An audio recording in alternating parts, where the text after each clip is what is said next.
नमस्ते दोस्तों।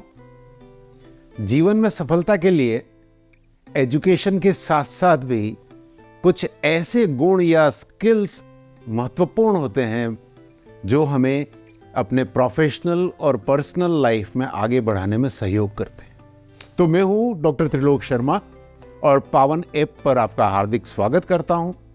आज से शुरू हो रहे इस वीडियो सीरीज में हम बात करेंगे वर्क प्लेस कम्युनिकेशन स्किल्स की।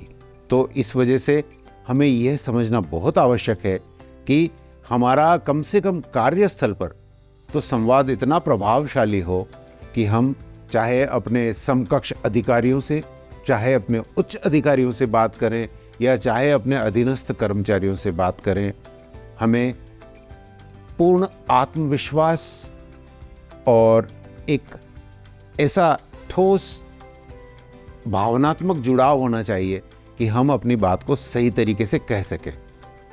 चलिए आगे बढ़ने से पहले आत्ममंथन के लिए मैं आपसे कुछ प्रश्न रखता हूं। प्रश्न 1, क्या आपके साथ ऐसा होता है कि आप बहुत सारी बातों को सही तरीके से दूसरों को समझा नहीं पाते?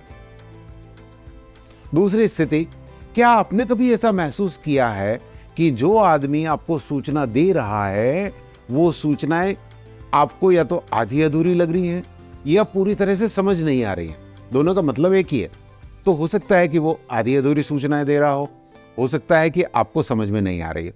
और तीसरा प्रश्न, क्या आपने कभी ऐसी स्थिति का सामना किया है जब व्यक्ति उस समय भी आपसे कम्युनिकेट करता है जब उसके पास कहने को कुछ नहीं होता, फालतू की इधर उधर की बातें वो करता रहता है?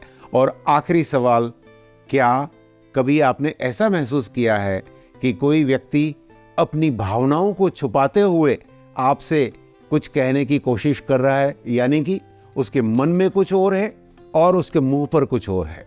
तो उसके मन और दिल की बात अलग अलग होने के कई उदाहरण हमको आए दिन मिलते हैं और इन सब चीज़ों की वजह से हमारे मन में उस व्यक्ति के प्रति एक अविश्वास पैदा हो जाता है जो आगे जाकर मनमुटाव, तकरार और क्लेश के रूप में परिवर्तित होता है। आप एक बात समझ लीजिए कि हार्ड स्किल और काम का एक्सपीरियंस आपको अच्छी नौकरी दिला सकता है, लेकिन उस नौकरी में अगर हमें अपना स्थान पक्का करना हो, ऊंचाइयों पर पहुंचना हो, तो सिर्फ और सिर्फ हमारे सॉफ्ट स्किल्स ही हमारे काम आने वाले हैं। और उन सॉफ्ट स्किल्स में भी कम्युनिकेशन स्किल सबसे ऊपर है।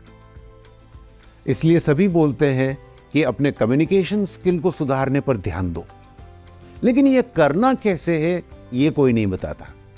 इस सीरीज में हम आपको उन सभी सवालों के जवाब देने का प्रयास करेंगे जो कम्युनिकेशन स्किल डेवलप करने में आपकी सहायता कर सकते हैं। क्या करना है, क्यों करना है, कैसे करना है, इस सब के बारे में आपके मन में जो भी अस्पष्टता है, इस सीरीज के अंत तक हमारा ये प्रयास होगा कि हम इस अस्पष्टता को दूर करके आपके अंदर एक आत्मविश्वास जागृत करें, एक कॉन्फिडेंस जागृत करें, ताकि वर्क प्लेस पर आप एक सक्सेसफुल कम्युनिकेटर के रूप में अपनी पहचान बना सकें।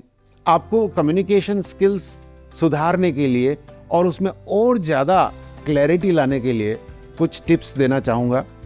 और सबसे पहले आप ये ध्यान करिए कि सुनना सीखें।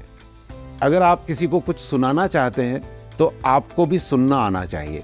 दूसरी बात करते समय अटके नहीं। तीसरी महत्वपूर्ण बात कि संजीदगी के साथ संवाद कीजिए। दूसरे व्यक्ति की आंखों में आंखें डालकर, आई कांटेक्ट जिसको हम कहते हैं, आई कांटेक्ट के साथ अगर आप बात करेंगे किसी से तो निश्चित रूप से वो आपकी बात को गंभीरता से लेगा और वो आप पर विश्वास करेगा। क्या आप ऑफिस में अपने अहम भाव की वजह से किसी से चुप्पी साधे बैठे हैं या किसी पर गुस्सा हुए हैं जिसके कारण आपका परफॉर्मेंस भी बिगड़ा हो? और क्या आपको कम्युनिकेशन स्किल्स के आधार पर वर्क प्लेस में खुद का स्थान निश्चित कैसे करना है, इसकी जानकारी है या नहीं है? तो मित्रों, आप करिए विचार इन प्रश्नों पर और इन प्रश्नों के समाधान और कुछ एक्शनेबल टिप्स लेकर दूसरे वीडियो में हम आपके समक्ष पुनः उपस्थित होते हैं। तब तक के लिए नमस्कार, धन्यवाद, आपका दिन शुभ हो।